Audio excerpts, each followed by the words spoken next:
This is a knife. More specifically, a hobby knife. Even more specifically, this particular hobby knife is an X-Acto X3290 cut-all knife.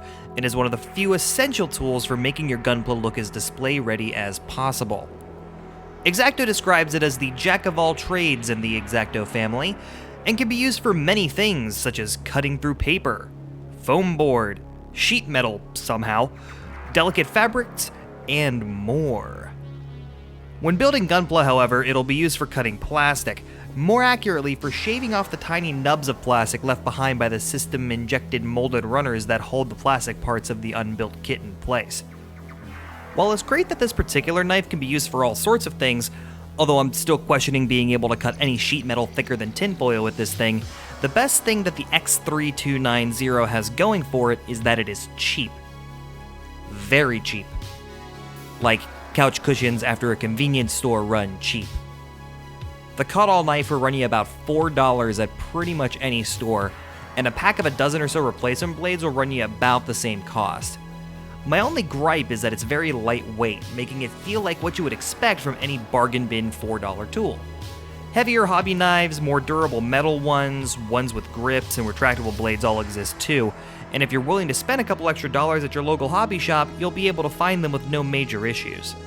At the end of the day, what you're really paying for here is the handle, since you can replace the blades with virtually any of the 35 blades that X-Acto offers directly, not to mention the myriad third-party options that are out there as well. So the next time that you're at your local big box, small business shuttering, soulless consumer horror warehouse and not supporting your local hobby shop like you should be, pick one up and try it out for yourself.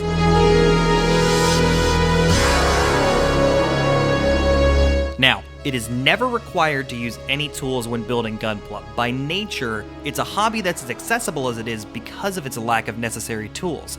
Everything just snaps together.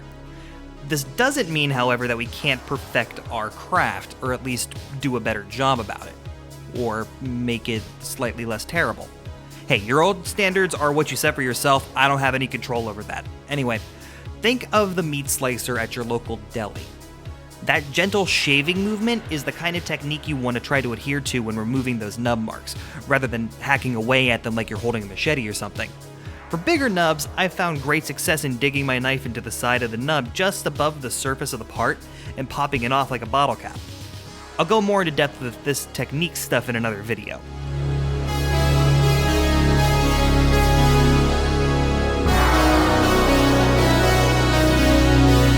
Your great-granddad probably used a hobby knife to whittle wood on the porch between glasses of bourbon.